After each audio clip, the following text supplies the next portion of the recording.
ಇಲ್ಲಿ ಆದ್ಯತೆ ಅಲ್ಲ. ಇವತ್ತು ARAನ ಸಂಸ್ಥೆ ಏನಿದೆ ಆ ಸಂಸ್ಥೆಗೆ ಬೇಕಾಗಿರ್ತಕ್ಕಂಥದ್ದು 100ರಿಂದ 150 ಎಕರೆ. ಪಾಪ ಅವ್ರು ಏನು ಹೇಳ್ತಾ ಇದ್ದಾರೆ, ನಮ್ಮಲ್ಲಿ 100 ಎಕರೆ ಮೇಲೆ ಸಿಗಲ್ಲ ಅಂತ ಹೇಳ್ತಾ ಇದ್ದಾರೆ.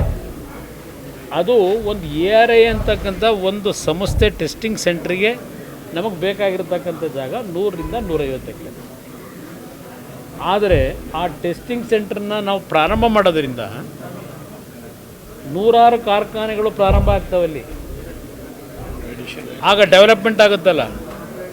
ಪಾಪ ಅವ್ರು ಹೇಳ್ತಾ ಇದ್ದಾರಲ್ಲ, ನಮ್ಮದೆಲ್ಲ ನೀರಾವರಿ ನಮ್ಮ ಭಾಗದಲ್ಲಿ ಸಿಗಲ್ಲ ಅಂತ. ನಿಜ ಅದು. ನಮ್ಮ ರೈತರು ನೀರಾವರಿ ಜಮೀನ ಹೋಗ್ಬಿಟ್ಟು ನಾನು ಕೈಗಾರಿಕೆ ಪ್ರಾರಂಭ ಮಾಡಲಿಕ್ಕೆ ಅವಕಾಶ ಕೊಡಿ ಅಂತ ಕೇಳೋಕ್ಕಾಗುತ್ತಾ? ರೈತರ ಹೊಟ್ಟೆ ಮೇಲೆ ಹೊಡೆದು ಮಾಡೋದ ನಾವು? ರೈತರನ್ನ ಬೀದಿ ಪಾರು ಮಾಡಿ ನಾವು ಮಾಡೋಕ್ಕಾಗಲ್ಲ. ಅದರಿಂದ ಎಲ್ಲಿ ಸರ್ಕಾರದ ಭೂಮಿ ಇದೆ, ಎಲ್ಲಿ ಡ್ರೈ ಲ್ಯಾಂಡು ಮಳೆಯ ಆಧಾರದಲ್ಲಿ ಬದುಕಬೇಕಾದಂಥ ಪರಿಸ್ಥಿತಿ ಇದೆ, ಅಂಥ ಭಾಗದಲ್ಲಿ ಲ್ಯಾಂಡನ್ನು ಹುಡುಕಿ ರೈತರುಗಳಿಗೂ ತೊಂದರೆ ಆಗಬಾರ್ದು, ಅವ್ರ ಮಕ್ಕಳಿಗೂ ತೊಂದರೆ ಆಗಬಾರ್ದು, ಅವ್ರ ಮಕ್ಕಳ ಭವಿಷ್ಯಕ್ಕೆ ಒಂದು ಒಳ್ಳೆಯ ಕಾರ್ಖಾನೆಗಳಾಗಬೇಕು. ಆ ನಿಟ್ಟಿನಲ್ಲಿ ತೀರ್ಮಾನ ಮಾಡುತ್ತೆ. ಸರ್, ಈಗ ದಾವಣಗೆರೆ ದಕ್ಷಿಣದ ಬಗ್ಗೆ ನೀವು ಗಮನಿಸ್ತಾ ಇರ್ಬೋದು. ಅಲ್ಪಸಂಖ್ಯಾತರಲ್ಲಿ ಆಗಿರ್ತಕ್ಕಂಥ ಕಾಂಗ್ರೆಸ್ನ ಒಳಗಿನ ಗೊಂದಲಗಳು, ಇದನ್ನು JDS ಯಾವ ರೀತಿ ನೋಡ್ತಾ ಇದೆ? ಇದು ಅವ್ರ ಪಕ್ಷದಲ್ಲಿ ನಡೀತಿರ್ತಕ್ಕಂಥ ಬೆಳವಣಿಗೆ. ಬಹುಶಃ ಈ ಘಟನೆಯಿಂದ ಒಂದು ಸಮಾಜ, ಇವತ್ತಲ್ಲಿ ನಡೀತಾ ಇರ್ತಕ್ಕಂಥ ಒಂದು ಸಮಾಜದ ಮೇಲೆ ನಡೀತಾ ಇರ್ತಕ್ಕಂಥ ಒಂದು ಗುಮಾನಿ ಅನುಮಾನಗಳು ಆ ಸಮಾಜದಲ್ಲಿರ್ತಕ್ಕಂಥ ಕೆಲವು ನಾಯಕರ ಮೇಲೆ,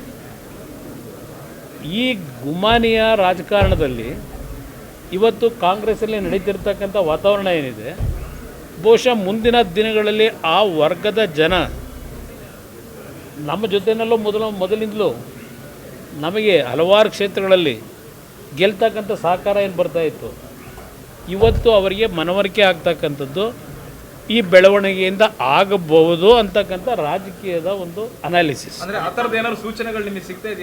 ಇಲ್ಲ, ನನಗೆ ಯಾರ ಹತ್ರನೂ ನಾನು ಚರ್ಚೆ ಮಾಡಿಲ್ಲ, ಇದ್ರ ಬಗ್ಗೆ ಯಾರೂ ಚರ್ಚೆ ಮಾಡಿಲ್ಲ. ನಾನು 25 ವರ್ಷ ಆಯಿತು. ನಾನು 1994 ನಾನು ಸ್ವಲ್ಪ ನೇರವಾಗಿ ರಾಜಕಾರಣಕ್ಕೆ ಬಂದವನು.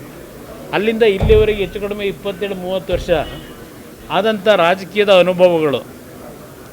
ನಮ್ಮ ಪಕ್ಷದಲ್ಲಿ ಇದ್ದಂಥ ಭಾಳ ಜನ ಬೆಳೆದವರು ಏನೇನು ತೀರ್ಮಾನಗಳು ಮಾಡ್ಕೊಂಡು ಹೋಗಿದ್ರು, ಅವರವರ ಭಾವನೆಗಳು ಏನೇನಿದೆ ಅದೆಲ್ಲ ನಾನೇನು ಅರ್ಥ ಮಾಡ್ಕೊಂಡಿದ್ದೇನೆ. ಆ ಹಿನ್ನೆಲೆಯಲ್ಲಿ ನಿಮಗೆ ವಿಶ್ಲೇಷಣೆ ಸ್ವಾಗತ ಇದೆಯಾ ಸರ್?